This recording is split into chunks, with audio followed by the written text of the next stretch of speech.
So let's review what we just got, the keynotes we heard. We heard about two very different approaches on how to measure sustainability. Firstly, we heard a very, very digitized way about how to simulate, how to calculate the impact of sustainability measures within not only one company, one product with the digital twin, but within a whole network, within a whole ecosystem. I think that was very interesting. And furthermore, in the second keynote, we heard about how different companies or how a family company can kind of set a different way, different targets on how to measure sustainability for them, that their horizon for the goals is way more in the future, that they have more time, more trust to develop towards those goals. And I think that was very enlightening, and I really much did enjoy those keynotes from Andreas and Bastien. So I think what those two different keynotes had in common were basically the scopes, right? Both of you, Andreas and Bastien, you talked about the scope 1, 2, and 3. It was like the common thread. You also emphasized the complexity of the whole value chain at Viessmann. I think 8,000 suppliers and a lot more of sub-suppliers being in there. Do you think a virtual twin like Bastien described in his keynote could help you? Do you maybe already have a similar solution at Viessmann? I wish we had. Of course. I didn't go into too much detail there, right? But what I think, and again, being an engineer myself, I'm dreaming, right? And if you can dream it, you can do it. That's why I call it Imagineering. What my dream would be, obviously, to satisfy this, capability. And again, we will have to compromise. Is kind of a molecule blockchain, right? I mean that's ultimately what we're trying to achieve at some point, right? So using distributed ledgers along the different parts of the value chain, where each and every partner in that value chain can dump the information into on, hey, what did I do to this component, to this material?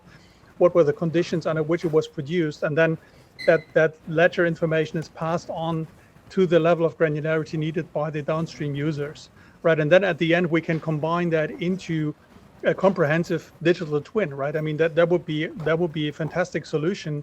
And I'd be very curious to hear from Bastien whether he knows of any digital twins already with that level of granularity when it comes to more complex products, right? I mean, I spent the last 15 years before joining Viessmann in the PV industry with a company with just one product. And even there, it was not really possible to go that deep yet on the supply chain and creating that information. But ultimately, that's what we definitely want to aim for, and also lever the digital, the capabilities of digitization, right? Because ultimately, and let me close with that remark, just to give you that picture, what we want to end up with in the future, and looking at the building sector, a lot of renovations are going to happen, is that the installer, the partner company, which goes into a house to replace a heating system, is actually, installing the new heating system, obviously with a tablet, with a digital, twin, but it's then also able to just scan a barcode to just understand, okay, these are the components in this old system, and what can I actually do to remanufacture, to reuse these components in the highest possible value? Because what happens today is it's deconstructed, then it goes to a metal trader, and then it's shredded, and then you mix all these valuable components, and then you need to do a lot of energy to bring them back up into a stage where you can use them as secondary resource, right? And that can only be overcome by ensuring that we have an information flow. And I couldn't agree more. The digital twin solution is obviously what we should aim for, but there are a lot of complexities to get there. Well, thank you, Andreas. Very interesting presentation, and I fully agree with you. It's just the start of the journey. Today, one good illustration is the battery, because we know they are building a really new ecosystem around that. So we are working a lot to build virtual twin of ecosystem there. But and notably around improving the recycling, direct recycling instead of pyro and hydro, to reuse the components and how exactly what you are describing. And we are seeing, I would say, great, a lot of traction around that and benefits. But I agree with you, it's a complex journey. It's going to take time. So we are also trying to break it down into smaller projects to start, somewhere. I think also digital product passport and the EU legislation to come is exactly what you are describing, which will force, better cooperation and better information sharing around the value chain, probably with distributed ledger at one point. So I'm working on that, coordinating this project for Dassault System. So yeah, I agree with you, but it's only the start of the journey. We don't have a lot of time. So everything we can help to accelerate is definitely very useful. Yeah, I mean, you're allowed to dream, Andreas, so I think I'm also allowed to dream. So I'm making it a little bit more complex even. So you talked a lot about carbon footprint, right? But what about more and different dimensions? You talked about biosphere, about fresh water, and all the different goals. Could that also be possible to integrate maybe for the battery industry, as it is a new ecosystem, you have more data? Are you also aiming in this direction to get more dimension into this model? Yes, if I may, Andreas, fully aligned with what you were saying. Today, of course, CO2 is number one and associated, but water is more and more increasingly important. And I think with the drought coming in Europe, it will be even more. And waste as well is another one. We see a lot of companies trying to go zero waste, either in the operations, whether at factories or in the field operation and everything. So yes, of course, we need to think multidimensional, and the social impact is important as well, as Andreas was referring to as well. So that's why it's a VUCA world, and we need to take more complex decisions because we're adding different dimensions, which are sometimes not totally correlated. So that's why we are trying to give solutions, to better understand the impact and the trade-off you need to make. It's exactly what you said, I think, Andreas. Okay, you need to make trade-off, and it's more complex than it used to be in the past. That's the challenge. Yeah. But definitely water and waste, at least on our side, that's what we are seeing most of the requests on top of CO2. Okay, so we heard a lot about system thinkings, about trade-offs. I mean, I'm as an engineer, I love this way of thinking, but there is also a human component, I think, to all the different ecosystems you just described.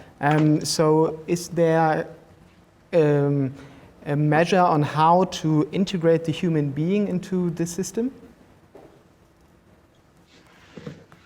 Yeah, of course. I mean, that's what I was trying to explain, right? I mean, the whole transformation only makes sense if we establish that social foundation, which is defined also by the UN Sustainable Development Goals, and increasingly also enshrined into regulatory frameworks. I mean, being in Germany, I mean, I think each and every company now, at least the companies the size of Viessmann, are looking into the mandatory human rights due diligence and the German Supply Chain Act, right? So that is giving guiding posts, right? The fundamental human rights. How do I assess those?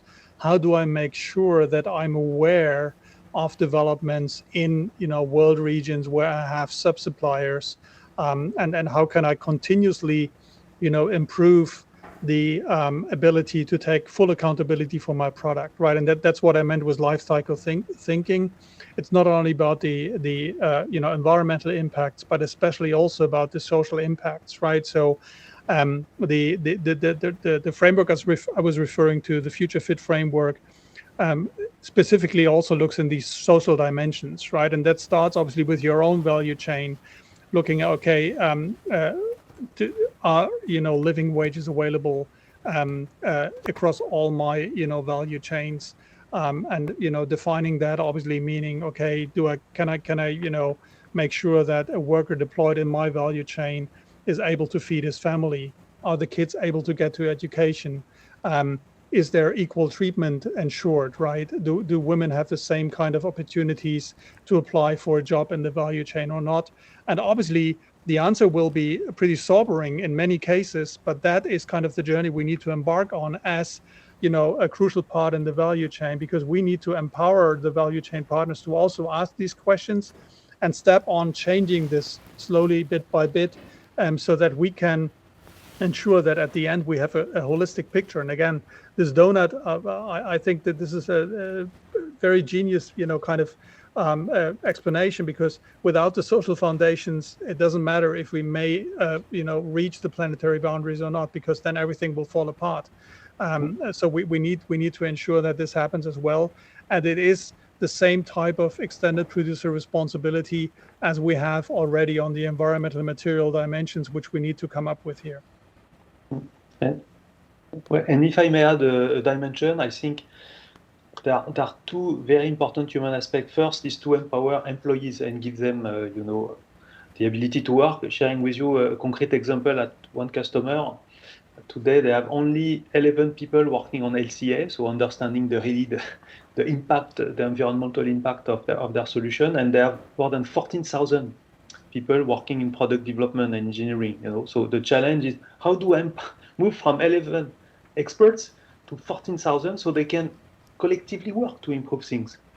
And of course, you need training, you need, of course, to provide them with data, exactly as you explained, Andreas, and everything. So that's very important. And the second one is also the user or the customer. Because if I take, if you do a car or heating system and, you drive super fast or you heat your home at 28 degrees all year long, even if you have done all you can, Andreas, unfortunately, it's going to have limited impact.